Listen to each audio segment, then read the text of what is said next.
ಎಲ್ಲರಿಗೂ ನಮಸ್ಕಾರ.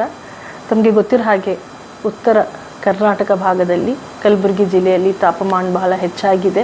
ಇತ್ತೀಚೆಗೆ ದಿನಗಳಲ್ಲಿ 42 ಡಿಗ್ರಿ ಸೆಲ್ಸಿಯಸ್ಸಿಂದ 45 ಡಿಗ್ರಿ ಸೆಲ್ಸಿಯಸ್ವರೆಗೆ ಬಹಳಷ್ಟು ಕಡೆ ತಾಪಮಾನ ರಿಜಿಸ್ಟರ್ ಆಗಿದೆ.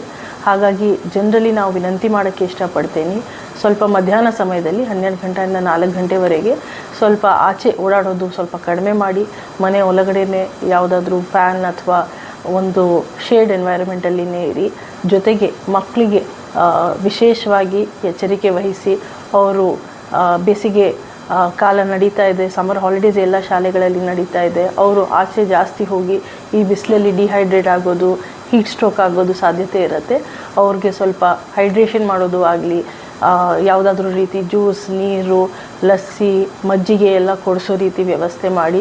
ನಮ್ಮ ಆರೋಗ್ಯ ಇಲಾಖೆ ಸಹ ಅವರು ಎಚ್ಚರಿಕೆ ವಹಿಸಿ ಎಲ್ಲ PHCಗಳಲ್ಲಿ, CHCಗಳಲ್ಲಿ, ತಾಲೂಕು ಹಾಸ್ಪಿಟಲ್ಗಳಲ್ಲಿ ಮತ್ತು ನಮ್ಮ ಜಿಮ್ಸ್ ಆ್ಯಂಡ್ ಅದರ್ ಗೌರ್ಮೆಂಟ್ ಫೆಸಿಲಿಟೀಸಲ್ಲಿ ನಾವು ಸ್ಪೆಸಿಫಿಕ್ ಆಗಿ ಹೀಟ್ ರಿಲೇಟೆಡ್ ಕಾಂಪ್ಲಿಕೇಶನ್ಸ್ಗೋಸ್ಕರನೇ ಎಲ್ಲರಿಗೆ ಟ್ರೈನಿಂಗ್ ಸಹ ಕೊಟ್ಟಿದ್ದೀವಿ. ಹೀಟ್ ಆ್ಯಕ್ಷನ್ ಪ್ಲ್ಯಾನ್ ಏನಿದೆ ಎಲ್ಲರ ಜೊತೆ ಶೇರ್ ಮಾಡಿ ಅವ್ರಿಗೆ ಟ್ರೈನಿಂಗ್ ಕೊಟ್ಟು ಪ್ರತ್ಯೇಕವಾಗಿ ಬೆಡ್ ಸಹ ರಿಸರ್ವ್ ಮಾಡಿದ್ದೀವಿ.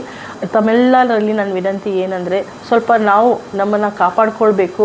ಈ ರೀತಿ ಬೇಸಿಗೆ ಸಮಯದಲ್ಲಿ ಎಸ್ಪೆಷಲಿ ರೈತರು ಬಾಂಧವಗಳಲ್ಲಿ ತಮ್ಮ ಜಾನುವಾರುಗಳಿಗೆ ನೋಡ್ಕೊಳ್ಳಿ. ನಿಮ್ಮ ಪೆಟ್ಸ್ ಇರಬಹುದು, ನಿಮ್ಮ ಮನೆಯದು ಜಾನುವಾರುಗಳು ಇರಬಹುದು, ಅವ್ರಿಗೆ ಸಮಯದಲ್ಲಿ ನೀರು ಕೊಡಿಸೋದು ಆಗಲಿ, ಹಕ್ಕಿಗಳಿಗೆ ಆಚೆ ಒಂದು ವಿಂಡೋ ಹತ್ರ ನೀರಿಡಿಸೋದು ಆಗಲಿ, ಇದೆಲ್ಲ ಮಾಡ್ತೀವಿ ಅಂದರೆ ಜನರು ಮಾತ್ರ ಅಲ್ಲದೆ ಜಾನುವಾರುಗಳು ಸುರಕ್ಷಿತ ಆಗಿರಬಹುದು ಈ ಒಂದು ಬೇಸಿಗೆ ಕಾಲದಲ್ಲಿ. ಅದಲ್ಲದೆ ಕಾರ್ಮಿಕರಲ್ಲಿ ವಿನಂತಿ, ಸ್ವಲ್ಪ ಮಧ್ಯಾಹ್ನ ಸಮಯದಲ್ಲಿ ಕೆಲಸದ್ದು ಅವಾಯ್ಡ್ ಮಾಡಿ ಮತ್ತು ಬ್ರೇಕ್ ಕೊಡೋ ರೀತಿ, ಅವ್ರಿಗೆ 1 ಗಂಟೆಗೆ ಅವ್ರಿಗೆ ಬ್ರೇಕ್ ಕೊಡಿಸೋ ರೀತಿ, ಅವ್ರಿಗೆ ಒಂದು ಶೆಡ್ ವ್ಯವಸ್ಥೆ ಮಾಡಿಕೊಡೋ ರೀತಿ. ನಮ್ಮ ನರೇಗಾ ಕಾರ್ಮಿಕರು ಇರಬಹುದು, ಇನ್ನಿತರೆ ಕಾರ್ಮಿಕರು ಇರಬಹುದು.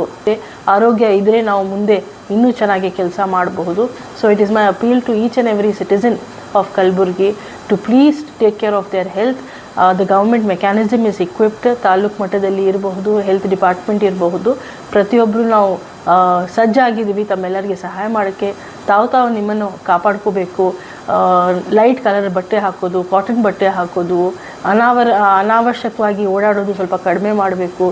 ಬೆಳಗಿನ ಅಥವಾ ಸಂಜೆ ಸಮಯದಲ್ಲಿನೇ ಎಲ್ಲ ಕೆಲಸಗಳು ಮಾಡ್ಕೊಳ್ಳೋ ರೀತಿ ಸ್ವಲ್ಪ ತಾವು ಈ ಒಂದು ಬೇಸಿಗೆ ಕಾಲದಲ್ಲಿ ಎಚ್ಚರಿಕೆ ವಹಿಸಬೇಕು ಅಂತ ನನ್ನ ಕಡೆಯಿಂದ ವಿನಂತಿ. Thank you.